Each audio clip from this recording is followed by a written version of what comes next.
الحمد لله رب العالمين والصلاة والسلام على سيد المرسلين وعلى آله وأصحابه أجمعين. أما بعد، أعوذ بالله من الشيطان الرجيم. بسم الله الرحمن الرحيم. قاف ها يا عين صاد.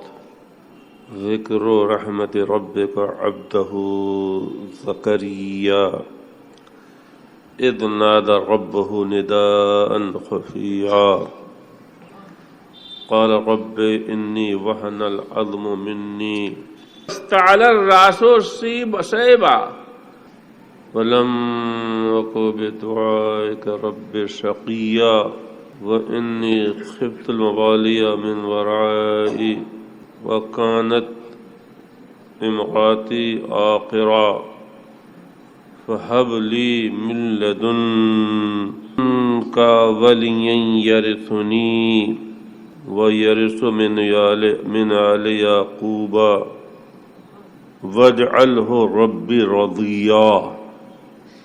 صدق اللہ العظیم. درود شریف. اللہم صلی علی سیدنا مولانا محمد وعلی آل سیدنا مولانا محمد. طب القلوب ودوائها وعافیة الابدان وشفائها ونور الابصار وضیائها وآلہ صحابہ دامن ابدا. سورہ کہف کے بعد سورہ مریم کی تفسیر کا آغاز آج 17 رمضان کو اللہ تعالیٰ کے فضل سے ہو رہا ہے. اللہ تعالیٰ سورہ مریم اور اس کے بعد سب سورتوں کی تفسیر ہمیں آپ کو کرنے اور سننے کی توفیق عطا فرمائے. مہلت و فرصت، امن و امان، عافیت عطا فرمائے، علم و تقوی عطا فرمائے. کاف ہا یا عین صاد. سورہ آل عمران میں، لیکن بہت پرانی بات ہو گئی ہے، سورہ آل عمران کے ذکر بیان کو 20 سال سے زیادہ کا عرصہ گزرنے جا رہا ہے. سورہ آل عمران میں کچھ باتیں جو آج آئیں گی وہ گزر چکی ہیں. انبیاء بنی اسرائیل میں موسیٰ علیہ السلام، عیسیٰ علیہ السلام، ہارون علیہ السلام، داؤد علیہ السلام، انہی میں حضرت زکریا علیہ السلام بھی بہت مشہور پیغمبر. شریعت ان کی علیحدہ تھی، لیکن اکثر توریت کے احکام پر ہی یہ اور ان کے ماننے والے عامل تھے. سورہ آل عمران کی کچھ باتیں. اس سورہ کا نام سورہ آل عمران حضرت مریم کے والد کے نام سے منسوب ہے. حضرت مریم کے والد عمران تھے. مریم کی والدہ حنہ، یحییٰ علیہ السلام کی والدہ زکریا علیہ السلام کی زوجہ فاقوزہ، عیسیٰ ابن بنت فاقوزہ، یہ رشتہ تھا. تو وہ حضرت مریم کی پیدائش اور ولادت بھی عجیب و غریب. مریم کے والد بھی بیت المقدس کے خاص خادم اور پیشوا تھے. جس زمانے کی یہ باتیں بیان کی جا رہی ہیں، اس زمانے میں بنی اسرائیل میں فسق و فجور بہت عام تھا. خود زکریا علیہ السلام کے جو چچیرے بھائی تھے وہ بہت ہی زیادہ دین سے دور تھے. اس لیے آپ نے ایک اچھے نیک وارث کی دعا کی تھی اللہ تعالیٰ. تو یہ رشتہ تھا. اس سورت کا نام ہے سورہ مریم. حضرت مریم بنت عمران اور بنت حنہ بنت فاقوزہ، یحییٰ علیہ السلام کے نانا اور حضرت مریم کے نانا ایک ہی ہیں. کلمہ مریم، لفظ مریم تقریباً قرآن میں 30 جگہ آیا ہے، اور دنیا کی خواتین میں یہی سعادت مند خاتون ہے جن کا قرآن میں نام ہے. اور یہ قرآن میں آپ کا نام بھی بار بار کیوں لیا گیا ہے؟ یہ ان نااہلوں کی تردید کے لیے ہے جنہوں نے عیسیٰ کو خدا کا بیٹا اور معاذ اللہ مریم کو اللہ کی بیوی کہا تھا۔ تو قرآن کریم میں جو اس طرح کے تذکرے ہیں وہ کہیں نہ کہیں حکمت اور مصلحت یا کسی دلیل کے تحت ہے، تردید میں اللہ تعالیٰ نے بار بار ان کا نام لیا، عیسیٰ ابن مریم، عیسیٰ ابن مریم، عیسیٰ ابن مریم، کیونکہ عربوں میں، تو عربوں کے حساب سے نقل کر رہا ہوں جو دلیل دی گئی ہے، عربوں میں شرفا میں بیوی کا نام نہیں لیتے، تو اگر مریم خدا کی بیوی ہوتی تو اللہ ان کا نام لیتا۔ تو یہ بھی ایک رد ہے ان کا، جنہوں نے حضرت مریم کو معاذ اللہ خدا کی بیوی کہا۔ قرآن کریم میں اس بات کو بار بار بیان کیا ہے، لم یتخذ، اس نے نہ صاحبہ اختیار کی ہے، صاحبہ مانے بیوی، نہ اس کی صاحبہ ہے نہ ولد ہے۔ اللہ تعالیٰ صاحبہ اور ولد دونوں سے پاک ہے۔ تو سورہ مریم تسمیۃ الکل باسم البعض کے قبیل سے یہ کہلاتا ہے، عربی میں 12 بتا چکا ہوں۔ جیسے آل عمران نام تھا تو چونکہ عمران کا ذکر ہے ان کی آل کا، اس لیے سورہ کا نام آل عمران پڑ گیا۔ سورہ بقرہ نام، اس میں ایک خاص بقرہ کا ذکر ہے اس لیے اس کا نام پڑ گیا۔ ایسے اس میں مریم کا ذکر بہت زیادہ ہے تو ان کا نام پڑ گیا۔ میں قاری تو نہیں ہوں لیکن قرأت کی تھوڑی، کاف ہا، یہ پہلے تو 5 حرف ہیں اس میں، کاف ہا یا عین صاد۔ اندل تلاوت کے وقت کاف کو قریب 3 حرف کے برابر کھینچنا چاہیے، مت کرنا چاہیے، اور ہا کو بھی۔ باقی یا عین صاد ان کو 1 الف یا زیادہ سے زیادہ 2 الف کے برابر مد اس کی کرنا چاہیے۔ یہ ان حروف کی تلاوت کا طریقہ ہے، کاف ہا یا عین صاد۔ اس کے بارے میں بھی ہم 12 بتا چکے۔ اس طرح کے کلمات قرآن میں حروف مقطعات کہلاتے ہیں۔ صحیح مسلک صحیح یہی ہے کہ ان کے معنی اللہ تعالی ہی جانتا ہے، اور اللہ تعالیٰ کے بتائے سے اللہ تعالیٰ کے حبیب جانتے ہیں۔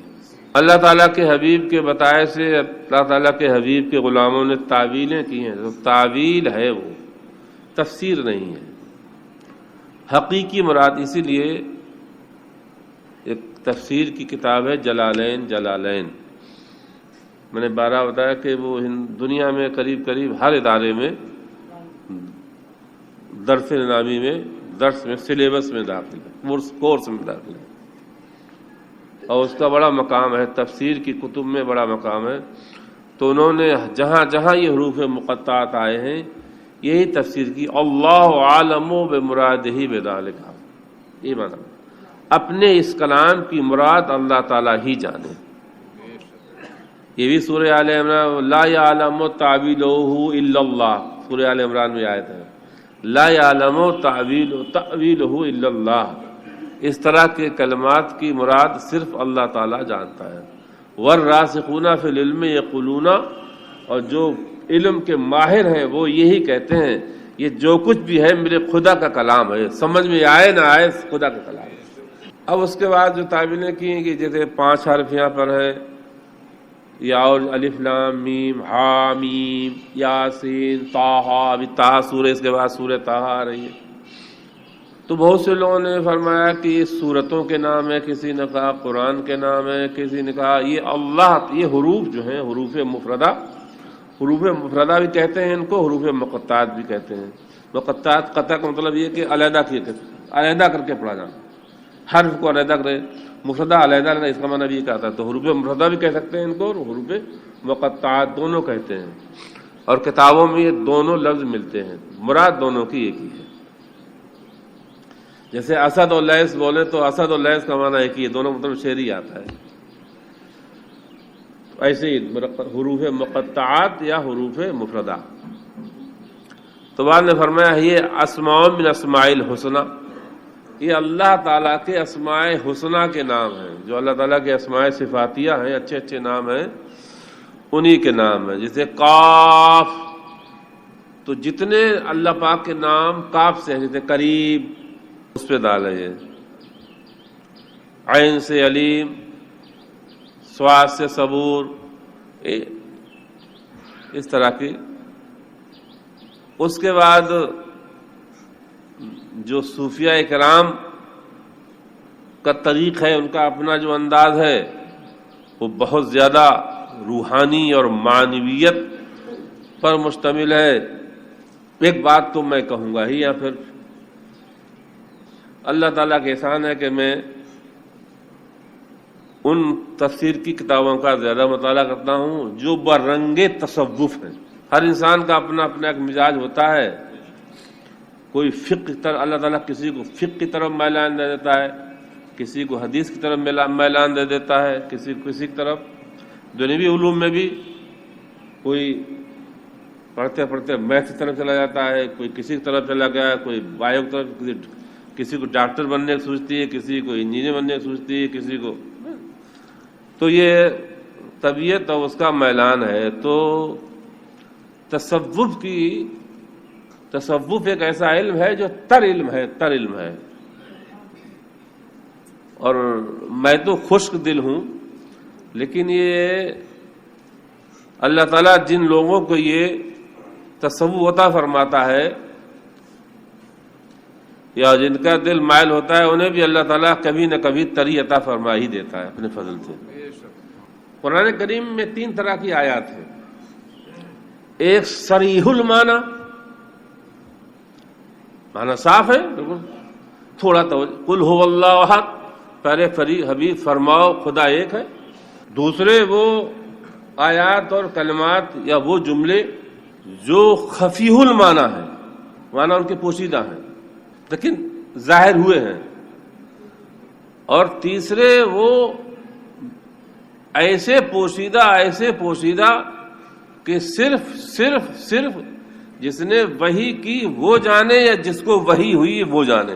صریح المعنی قل هو اللہ احد، اللہ الصمد، اقیموا الصلاۃ، آتوا الزکوٰۃ، یہ سب ان کے معنی ایسے ہیں، سب جانتے ہیں. قاف ہا یا عین صاد الف لام میم، یہ سب خفی المعنی ہے. اور ایک وہ معنی جن کو کوئی نہیں آتا، فاوحا الی عبدہ ما اوحا، لفظ ہی نہیں ہے، فاوحا الی لفظ عبدہ ما اوحا. ان کا بس یہ بیان کیا گیا کچھ اور چیزیں بھی دی گئی ہیں محمد کو، اور وہ زمین پر نہیں دی گئی ہیں، وہ عرش پر بلا کے دی گئی. یہ کلام صوتی جو ہم لوگ پڑھتے ہیں، کلام صوتی ہے. حروف ہیں، الفاظ ہیں، کلمات ہیں. حروف ہیں، الفاظ ہیں، کلمات ہیں. یہ اور بات ہے سمجھے یا نہ سمجھے، یہ عرش سے فرش پر بھیجے گئے چونکہ فرشیوں کے لیے ہیں یہ. لیکن ایک کلام ایسا ہے خدا کا جسے کسی نے سنا ہی نہیں ہے، صرف خدا نے اس کی طرف اشارہ کیا ہے. اور وہ کلام وہ چیز عرش پر جبریل، سدرہ سے جبریل کو فرش پر نہیں بھیجا گیا، فرش سے حبیب کو عرش پر بلا کر اور وہاں یہ پیغام دیا گیا، فَأَوْحَا إِلَىٰ عَبْدِهِ مَا أَوْحَا. یہ ایسے 3 طرح کیوں کلام ہے؟ اصل میں ہمارے رسول محمد مصطفیٰ کی 3 حیثیتیں ہیں. ابھی ہم نے اس دن قل انما انا بشر کے بارے میں کہا تھا، عرض کیا تھا کہ وہ تو نور ہیں. بتایا کہ شیشے کو جب آئینہ بنانا ہوتا تو مسالہ لگاتے ہیں، تبھی تو کوئی دیکھتا ہے اپنی صورت. شیشے کو جب آئینہ بناتے ہیں تو ایک طرف اس کے مسالہ لگایا جاتا ہے، تب دوسری چیزیں اس میں روشن ہوتی. تو صوفیاء کرام فرماتے ہیں محمد مصطفیٰ را سے صورت، ایک صورت بشری یعنی بشریت محمدیہ. محمد بشر ہے، بے شک بشر ہے. قل انما انا بشر مثلکم. اور دوسری حیثیت، دوسری صورت ہے ملکوتیت محمدیہ، کہ جہاں بشر کی گنجائش نہیں ہے، جہاں بشر کا گزر نہیں ہے. سیدہ صدیقہ بھی جب کہیں کہ حضور میں آئی ہوں، کون صدیقہ، کون صدیق، کون عائشہ، اس کے بارے میں آپ نے خود فرمایا لست کاحد ابی تو عند ربی، 100ویں وصال پر آپ نے فرمایا کہ میں لست کاحد، میں تم میں سے کسی کی طرح نہیں، اور یہ کہتے ہیں ہماری طرح ہے۔ دارالعلوم دیوبند کے فارغین کیا کہتے ہیں؟ ہماری طرح ہے۔ اور محمد رسول اللہ فرمایا لست کاحد، میں کسی کی طرح نہیں ہوں، کسی کی طرح، احد نکرہ ہے، کسی کی طرح نہیں، میں کسی کی طرح نہیں۔ اور تیسری صورت، تیسری حیثیت اللہ پاک کے پیارے حبیب کی ہے حقیقت محمدیہ یا صورت حقی، صورت حقی، کہ جہاں ملک و ملکوت کی بھی گنجائش نہیں، بشر تو بشر رہے، ملک و ملکوت کی بھی۔ خود فرماتے لی مع اللہ وقت، میرا خدا کے ساتھ ایک ایسا وقت گزرتا ہے، لی مع اللہ وقت، میرا اللہ تعالیٰ کے ساتھ ایک ایسا وقت گزرتا ہے، کچھ ایسے لمحات ہوتے ہیں جن میں میں خدا کے ساتھ ہوتا ہوں، اور اس وقت عالم یہ ہوتا ہے لا یسعنی فیہ ملک مقرب ولا نبی مرسل، اس وقت وہاں نہ کسی مقرب فرشتے کا گزر ہوتا ہے اور نہ کبھی کسی نبی مرسل کا گزر ہوتا ہے۔ وہاں بنو ہاشم و قریش کے افراد کی کیا گنجائش۔ اسی حقیقت کو اور روشن کرنے کے لیے آپ نے فرمایا مر رعانی فقط رعا الحق، بخاری کے حدیث ہے، جس نے مجھے دیکھا اس نے حق دیکھا، ایک معنی یہ ہے جس نے مجھے دیکھا اس نے خدا کو دیکھا، جو ہم نے اس گزشتہ اتوار کو آتا کہ محمد آئینہ مصطفیٰ ہے، ایک طرف بشریت کا مسالہ لگایا گیا ہے کہ محمد کے آئینے میں لوگ خدا کو دیکھتے ہیں۔ ایسے تو جب محمد مصطفیٰ کی 3 حیثیتیں ہیں تو قرآن کی ایک قرآن وہ جو کلمات مرکبہ ہیں، جس میں قل هو اللہ احد، اقیموا الصلاۃ، سب کلمات مرکبہ ہیں۔ جب محمد مصطفیٰ کی 3 حیثیتیں ہیں تو قرآن ایک کلمات مرکبہ، دوسرے کلمات مفردہ یا مقطعات، اور تیسرے صرف کلام حقی، صورت حقی، اشارہ ہے، وہ کلام اشاری ہے، عباری نہیں ہے، اس میں عبارت نہیں ہے، اس میں الفاظ نہیں ہے، اس میں کتاب نہیں ہے، وہ نظروں سے پاس بلا کے پلایا جا رہا ہے، وہ پڑھایا نہیں جا رہا، وہ کلام پلایا جا رہا ہے۔ فَأَوْحَىٰ إِلَىٰ عَبْدِهِ مَا أَوْحَىٰ، جو پلایا محمد مصطفیٰ کو وہ انہوں نے پی لیا، پلانے والا جانے یا پینے والا جانے۔ ایک شعر ہے فارسی کا، اور یہ اللہ ہی ایسی باتیں کرتے ہیں، ہم جیسے تو یہ نقل کر رہے ہیں، ناقل ہیں بس، اس کے علاوہ اور کوئی حیثیت نہیں ہم جیسوں کی۔ یہ اوحا الی عبدہ ما اوحا جو ہے، یہی محبت کا راز ہے۔ تو کہتے ہیں در تنگ آئے حرف نہ گنجت بیان ذوق، در تنگ آئے حرف نہ گنجت بیان ذوق، زاں سو حرف و نقطہ حکایات دیگر است۔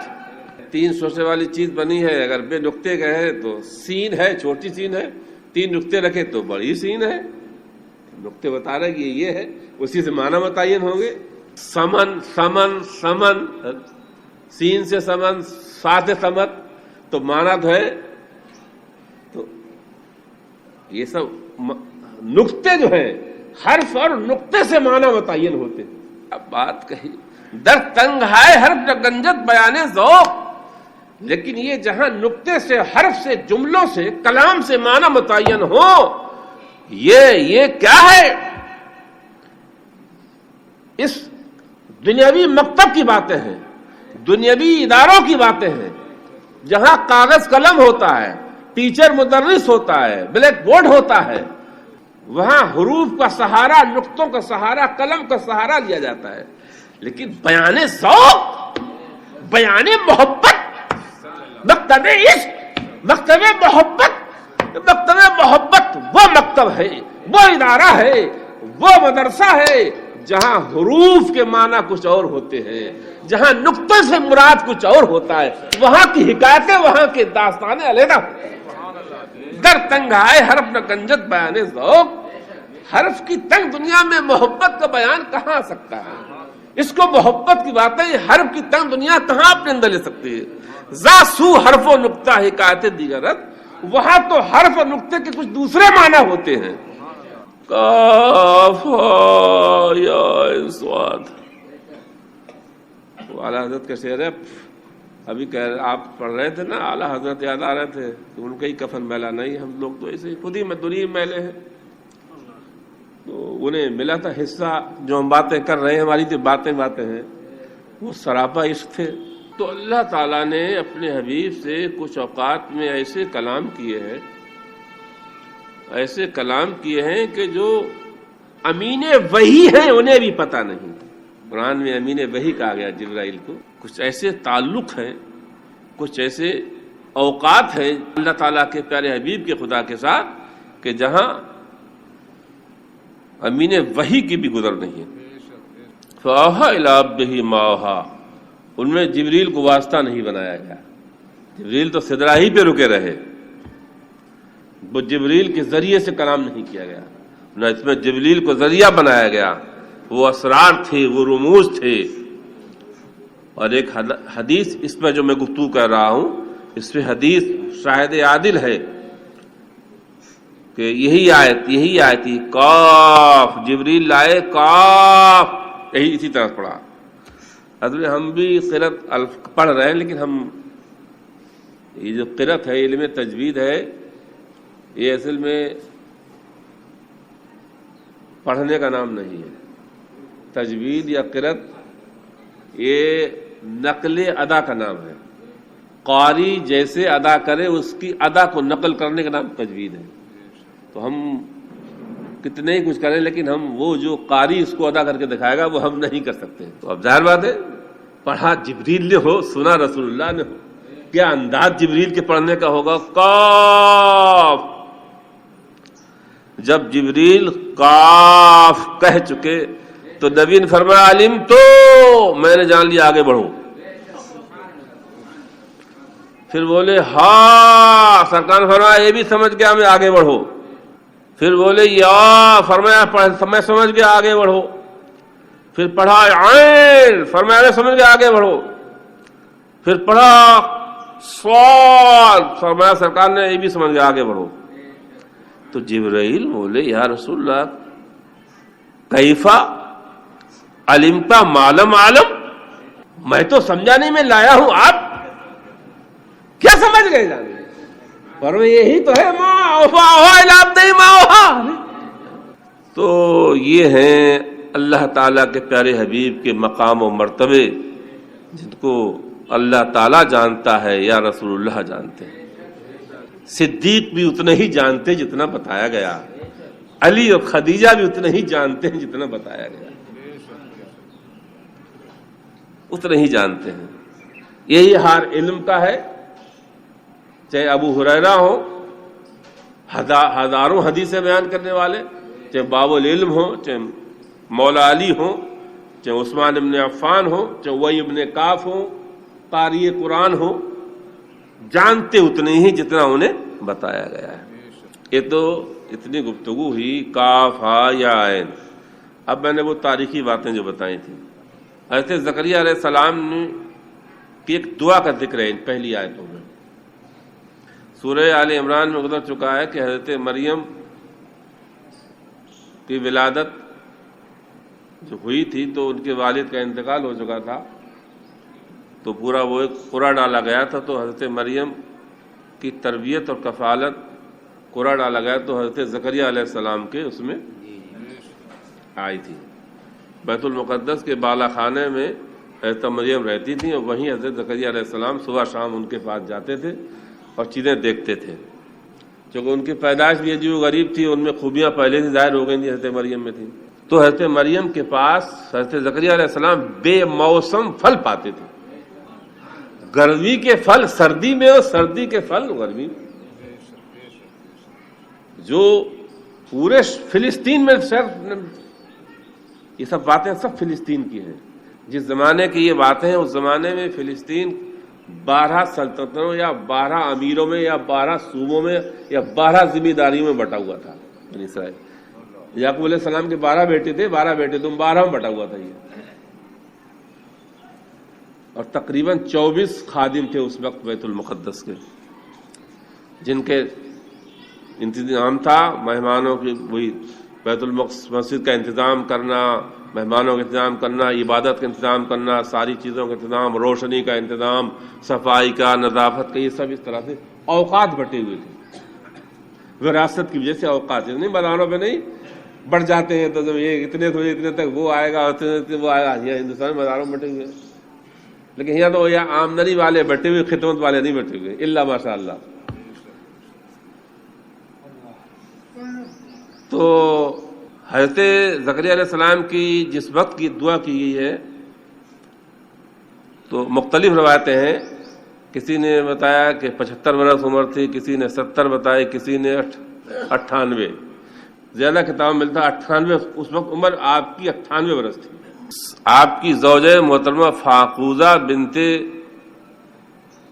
وہ عیسیٰ بنت فاقوز جو تھی وہ عقیم تھی. عقیمہ آیا.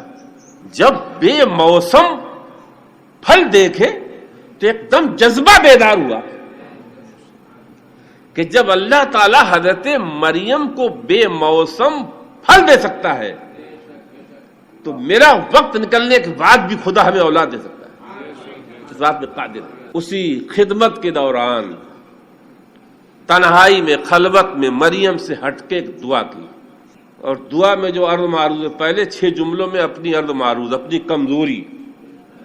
میں یہاں دعا کے کچھ آداب عرض کروں گا. ابھی پہلے اپنی کمزوری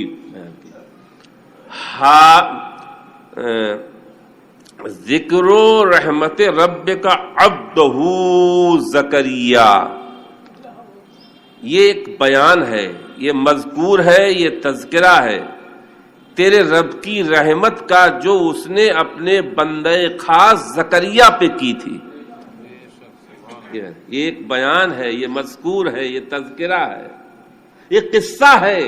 وہ جو اس کے رب نے، یعنی زکریا کے رب نے زکریا پہ خاص رحمت کی تھی. کب؟ اذ نادى ربہ نداء خفیا، جب انہوں نے چپکے سے اپنے رب سے دعا کی. چپکے سے. اسی لیے انہوں نے فرمایا کہ دعا اصل میں جتنا دعا میں اخفا ہوتا ہے اتنی دعا میں اخلاص ہوتا ہے. لوگوں سے ہٹ کے، ایک تو رات کی تنہائی اور لوگوں سے دوری، اور وہاں تذلل اور عاجزی. اللہ تعالیٰ کے پیارے حبیب کی ہم ان دعاؤں کا خاص طور سے مطالعہ کریں جو رات کا آدھا حصہ گزر جانے کے بعد آپ اپنے رب سے سرگوشیاں مناجات کیا کرتے ہیں. مجلس میں ہم دعا کریں، ریاکاری ممکن ہے ہو جائے، دکھاوا، لوگوں خوش کرنا، الفاظ اچھے بنا دینا، رونی صورت بنا لینا، لوگوں کا نام لے کے دعا شروع کر دینا، خوش کرنا، بہت سی صورتیں ہو سکتی ہیں. لیکن جہاں صرف اللہ اور بندہ ہو، بس بندہ عرض کرے اور مولا سنے. بعد نے فرمایا یہ دعا آپ نے چپکے اس لیے کی تھی چونکہ اس عمر میں اولاد مانگ رہے تھے، تو کوئی بعد میں یہ خاندان کے لوگ مذاق نہ بنائے، چپکے دعا کی. اس لیے علماء نے فرمایا جب دنیا کے لیے دعا کرے آدمی تو چپکے کرے، آخرت کے لیے کرے، عقبہ کے لیے کرے تو زور سے کرے، اور جب دنیا کے لیے کرے تو چپکے سے کرے. کئی لوگ بعد میں مذاق نہ بنائے، خاص طور ہم جیسے لوگ کی قبول کرے یا نہ کرے. نہیں قبول ہوئی تو اور مذاق بنائیں گے، سب دکھاوا ہے، تسنع ہے، تو چپ کے دعا کریں. 6 جملے پہلے اپنی کمزوری. اذ نادى ربہ نداء خفیا، یاد کرو وہ ٹائم، وہ وقت. اب یہ زکریا علیہ السلام، زکریا یعقوب علیہ السلام کے 12 بیٹے تھے، ان میں سے ایک بیٹے تھے لاوا ابن یعقوب.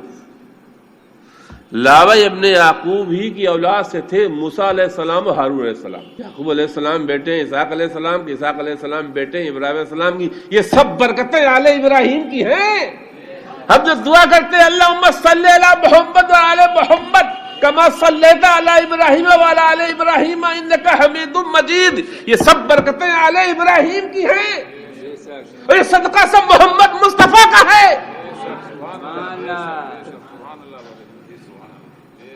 یعقوب بیٹے اسحاق کے، اسحاق بیٹے ابراہیم کے. تو یعقوب کی اولاد میں ایک لاوا یا ابن یعقوب ہے، انہی کی اولاد سے ہیں حضرت موسیٰ علیہ السلام اور حضرت ہارون علیہ السلام. ہارون علیہ السلام کی اولاد سے ہے زکریا علیہ السلام. ہارون علیہ السلام کی اولاد سے زکریا علیہ السلام. آپ کی اصل میں کوئی اولاد نہیں تھی، چچیرے بھائی تھے اور وہ سب دین سے دور تھے. وہ سمجھ رہے تھے کہ یہ جو امانتیں ہیں آل یعقوب کی، جو قرآن میں بھی ذکر آیا ہے، آل یعقوب پہلے دوسرے پارے میں بھی ذکر ہے کہ تبرکات، یعقوب کی اولاد کے جو تبرکات تھے وہ ضائع نہ ہو جائیں. جیسے وہ اسی خانقاہ میں تبرکات چلے آئے لیکن بعد میں نااہل پیدا ہوئے تو وہ ضائع برباد کر دی، ان کی قدر نہیں کی.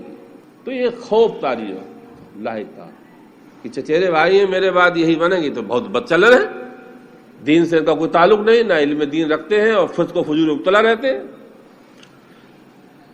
اذ نادى ربه نداء خفيا، یذکر وہ ٹائم جب انہوں نے اپنے رب سے دعا کی تھی چپکے سے، خاموشی سے، رات کی تنہائیوں میں، کوئی سن نہ لے کہ اولاد طلب کر رہے ہیں. اولاد کے آثار نہ ان میں ہے نہ زوجہ میں ہے. عمر ہو گئی 98 سال. اب دیکھیے دعا میں دوسرا جملہ، قال رب انی وہن العظم، اے میرے رب میری ہڈیاں کمزور ہو گئی.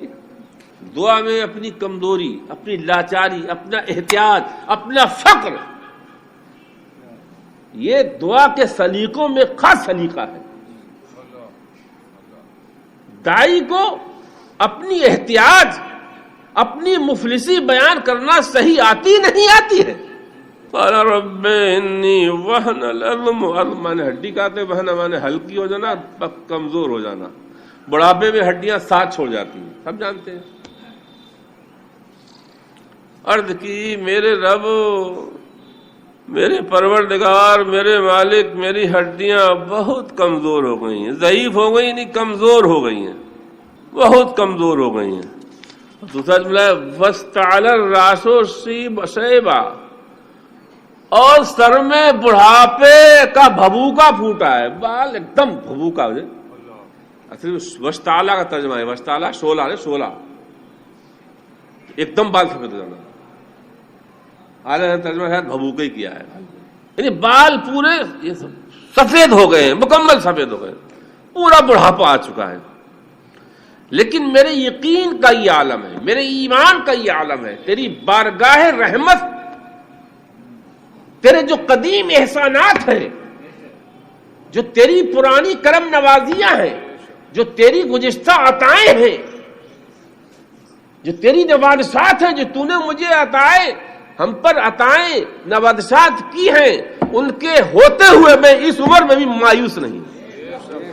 لم اکن بدعائک رب شقیا، اے میرے رب میں تجھ سے دعا کرتے ہوئے مایوس نہیں ہوں.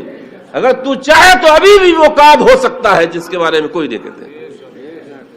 بظاہر یہ میری دعا عمر جو ہے وہ اولاد کی لائق نہیں ہے، میری عمر اب اولاد کے لائق نہیں رہی. 98 سال ہو گئی ہے. زوجہ محترمہ آپ سے 15-20 سال چھوٹی اور تھی، لیکن وہ بھی 80-85 کی 80 سی.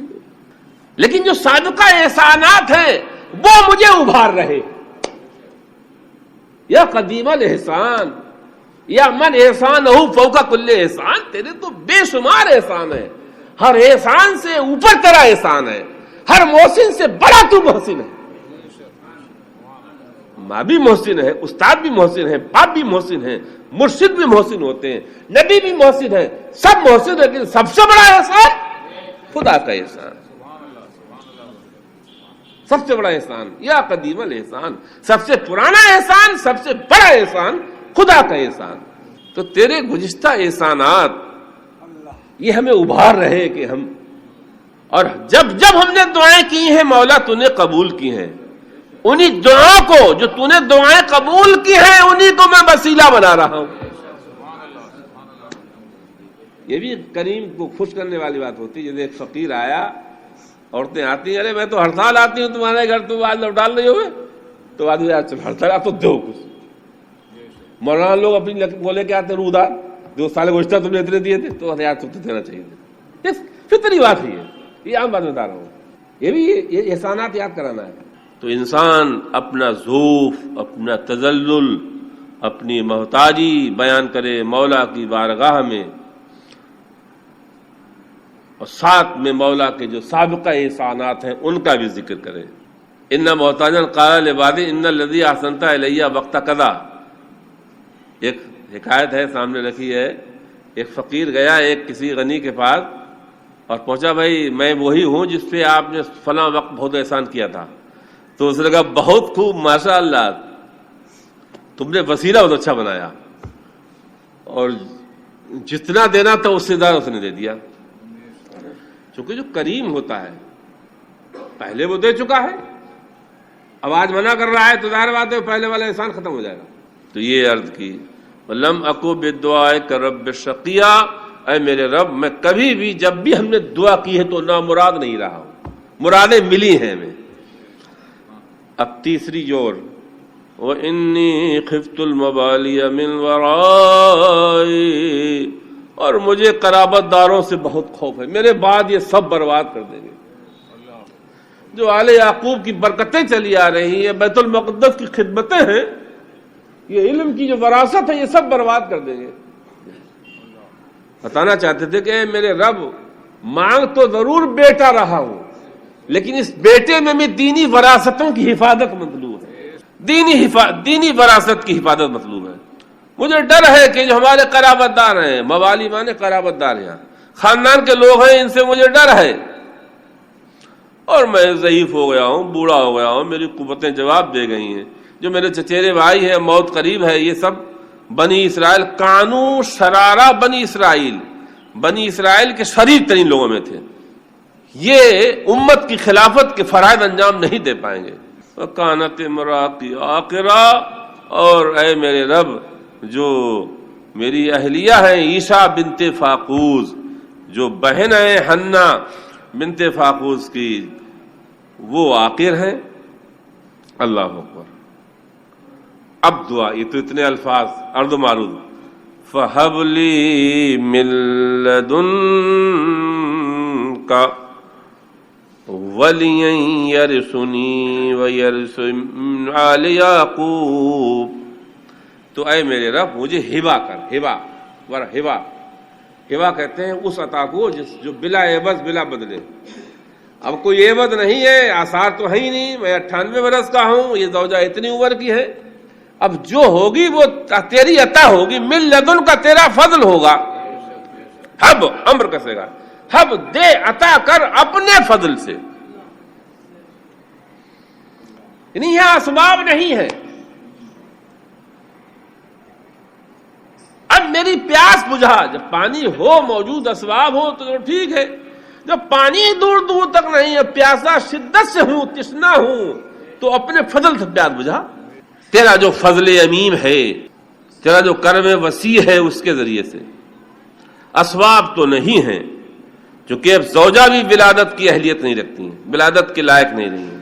ولین مانے ولدن، اے میری پچھ سے ہمیں اولاد دے، جو دینی معاملات کا والی بنے، میرے بعد دین کو، توریت کی امانت کو محفوظ رکھے.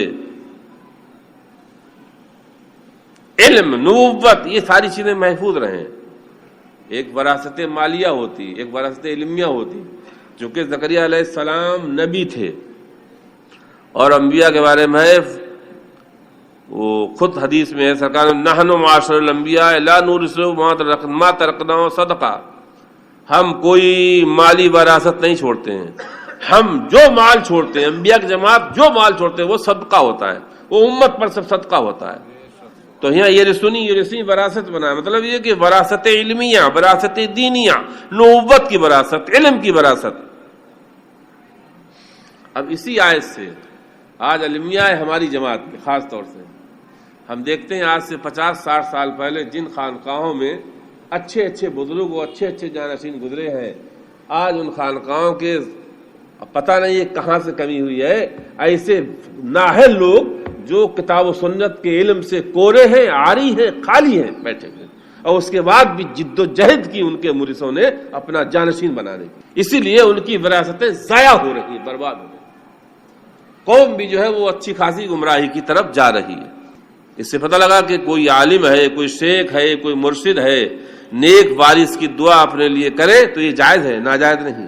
نیک وارث کی دعا کرے تو جائز ہے، اور یہ بھی ثابت ہوا اس آیت سے کہ فاسق فاجر کو، جاہل کو اپنا جانشین نہیں بنانا چاہیے۔ جو کتاب و سنت کے علم سے واقف نہیں ہے، جاہل ہے، کسی مدرسے میں نہیں گیا، کسی کامل کی صحبت نہیں بیٹھا، اصلاح نہیں لی، جب اسے معلوم ہے کہ میرا یہ بیٹا، میری اولاد ہی میری وارث بنے گی، تو علم شریعت کے ساتھ، قرآن و حدیث کے علم کے ساتھ اسے علم طریقت بھی سکھانا چاہیے۔ ایسا ہی بزرگوں سے ثابت بھی ہے، ایسے بہت سے بزرگ گزرے ہیں، کئی بزرگ ہیں، میں ایک آدھ کا نام بھی بتاؤں گا کہ انہوں نے اپنے خاص اولاد کو اپنا خلیفہ نہیں بنایا، مریدین میں جو اہل تھا اس کو ہی خلیفہ بنایا، رشتہ داروں کو نہیں بنایا، چونکہ وہ اہل اللہ تھے، خدا والے تھے، وہ وراثت کی اس وراثت کی قدر جانتے تھے۔ استغفر اللہ ربی من کل ذنب واتوب الیہ۔